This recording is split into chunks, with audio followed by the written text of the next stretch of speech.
매일 성경 묵상을 돕는 해설 가이드입니다. 안녕하세요. 묵상 코치입니다.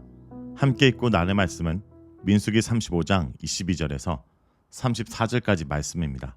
도피성의 규례는 고의적인 살인의 경우 범죄자를 즉각 사형에 처해야 한다는 지시를 합니다.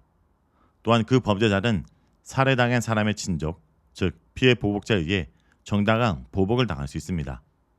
22절에서 25절 읽겠습니다. 악의가 없이 우연히 사람을 밀치거나 기회를 요법 없이 무엇을 던지거나 보지 못하고 사람을 죽일 만한 돌을 던져서 죽였을 때 이는 악의도 없고 해하려 한 것도 아닌즉 해종이 친자와 피해 보복하는 자 간에 이 규례대로 판결하여 피를 보복하는 자의 손에서 살인자를 건져내어 그가 피하였던 도피성으로 돌려보낼 것이요 그는 거룩한 기름 부음 받은 대제사장이 죽기까지 거기 거주할 것이니라. 고의적인 살인에 의한 6가지 사례들과 그것에 대한 처벌을 규정한 뒤 여기서는 비고의적 살인 행위를 3가지 사례를 나눠 설명하면서 법적 처리 절차를 설명합니다.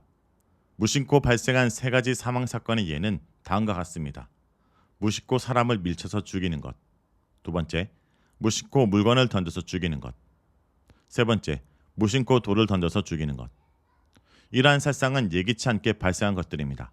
악의 없이 우연히 노리지 않고 사람이 보이지 않는데 라는 수식어들이 붙습니다. 22절에서 23절은 사실 앞서 16절에서 21절과 더불어 판례법들로 묶여야 합니다. 16절에서 21절은 고의적인 살인범인 경우와 22절에서 23절은 가실치사범인 경우입니다. 일단 사망사건이 발생하면 이 피의자와 보복자 사이에 재판이 진행되어야 합니다.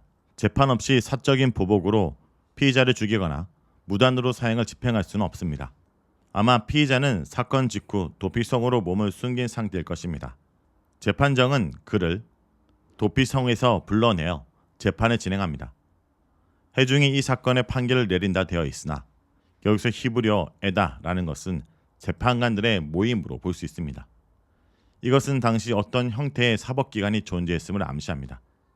재판 결과 그 사건의 진상이 밝혀지면 규례대로 판결하여 형을 집행합니다. 규례대로는 앞서 제정된 판례법들과 처벌 규정을 말합니다. 사망사건이 고의적 살인으로 드러나면 그 살인자는 사형에 처해지고 피해 보복자가 그를 죽여도 무방합니다. 고엘은 앞서 말한 대로 누군가의 고통과 한, 억울함을 풀어주는 사람을 말합니다. 메시아의 구속자 개념이 여기에서 왔습니다. 레기 25장의 희년법에 의하면 토지와 빚을 다른 사람이 대신 갚아줄 수 있는데 이때 그 사람이 고엘, 즉 갚아주는 자, 무르는 자가 됩니다. 이 경우 고엘이 속량자, 구속자라는 뜻입니다. 그러나 단순히 상대에게 보복하여 손해를 보전하려는 보복자의 의미도 가능합니다. 여기서는 가족을 잃은 피해자가 직접 고엘이 되어 피해값을 보상하려 하기 때문에 보복자는 뜻으로 쓰입니다.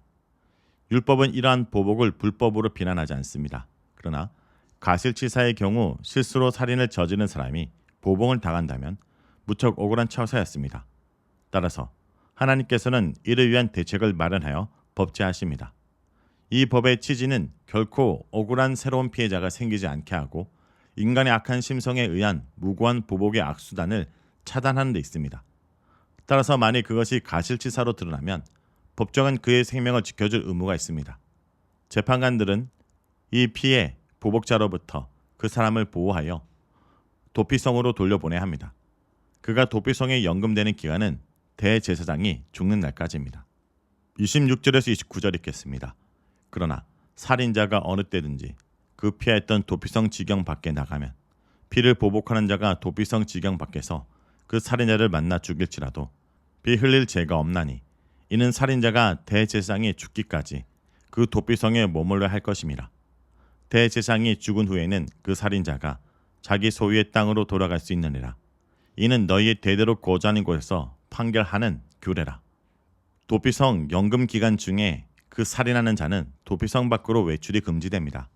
만일 무단 외출했다가 보복자에 의해 살해당하면 누구의 탓도 아니며 그 보복자 또한 자신의 복수의 피해에 대해 책임질 필요가 없습니다. 그 살인자는 현재 대제사장이 살아있는 동안에는 도피성 안에서만 머물러야 합니다. 여기서 도피성 안이 성벽 안인지 아니면 도피성의 목초지 경계 안인지 명확하진 않지만 그가 모든 활동에 제약을 받는 연금 상태에 놓여 있으므로 성벽 안에 머물러 것으로 추론됩니다. 연금 중인 살인자는 대제사장이 죽은 후에야 결국 완전히 사면되어 고향으로 돌아갈 수 있었습니다. 이제 살인의 책임에서 자유로워진 그를 어떤 피해 보복자가 죽인다면 그것은 새로운 살인 사건이 됩니다. 30절에서 34절 읽겠습니다. 사람을 죽인 모든 자, 곧 살인자는 증인들의 말을 따라서 죽일 것이나 한 증인의 증거만 따라서 죽이지 말 것이요. 고의로 살인을 범한 살인자는 생면의 속전을 받지 말고 반드시 죽일 것이며 또 도피성이 피한 자는 대제사장이 죽기 전에는 속전을 받고 그의 땅으로 돌아가 거주하게 하지 말 것이니라. 너희는 너희가 거주하는 땅을 더럽히지 말라.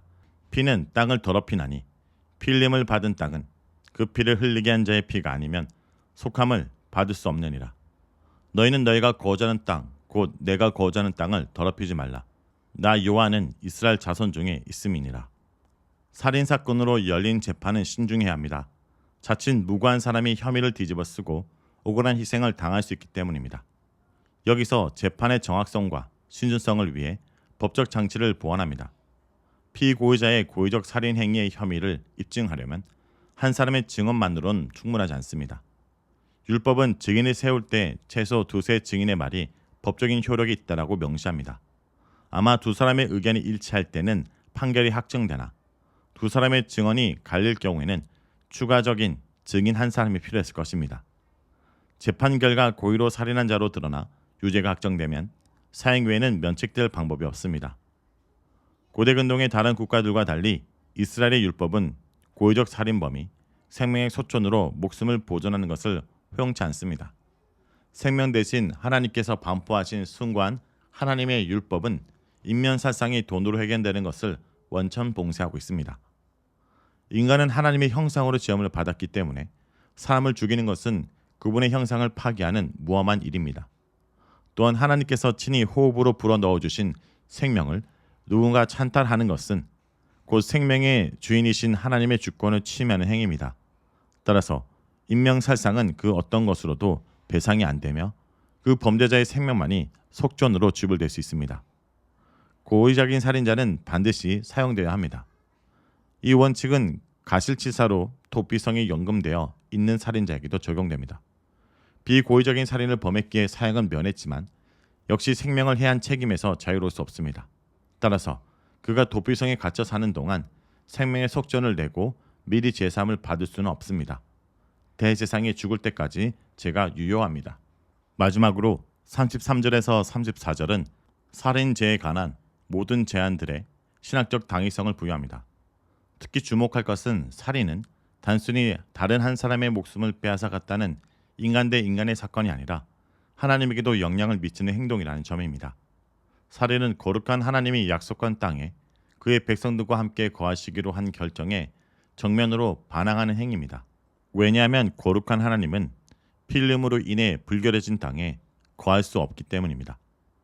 창세기 4장의 가인과 아벨의 사건에서 아벨의 피가 땅을 오염시켰을 뿐 아니라 하나님께서 그의 핏소리가 땅에서부터 호소하심을 듣고 가인을 땅에서 쫓아내며 유리하라고 심판하신 것을 알 수 있습니다. 살인은 하나님 면전에서 떠나 사는 상태를 보여준과 동시에 다시 찾아오신 하나님을 떠나보내는 결과를 초래합니다. 그러나 이러한 극심한 상황 속에서도 하나님은 도피성을 마련케 하여 이스라엘 백성들로 하여금 하나님과 함께 살 수 있는 방법을 마련해 주신 것입니다. 이것이 하나님의 은혜입니다. 자, 여기까지가 민수기 35장 22절에서 34절까지 말씀입니다. 오늘 말씀을 통해 우리는 무엇을 묵상하고 적용해야 할까요? 죄인의 실수를 용서해 주시고 새로운 삶을 살게 하십니다. 어떤 사람이 의도하지 않는데도 사람을 죽였을 경우에 그는 대제사장이 죽기 전까지 도피성으로 피하여 안전하게 살 수 있었습니다. 그러다가 대제사장이 죽은 후에는 자유로운 몸이 되어 어떤 복수의 위협도 두려워하지 않고 새 생활을 시작할 수 있었습니다. 대제사장의 죽음이 곧 그의 살인자의 죄를 대신하여 죽은 것으로 간주되었기 때문입니다. 따라서 대제사장의 죽음으로 그 살인자의 죄가 소멸된 것입니다. 이는 우리 죄를 대신해서 죽으시고 우리를 영원히 살리시려는 부활하신 그리스도 예수를 바라보게 합니다. 우리의 대제사장이신 그리스도의 죽음은 우리의 모든 죄를 소멸해 주시고 완벽한 의로움으로 우리를 덧입혀 주셨습니다. 성도 여러분, 오늘도 그 세상을 열어주신 그 은혜를 감사하며 살아가길 간절히 기도드립니다.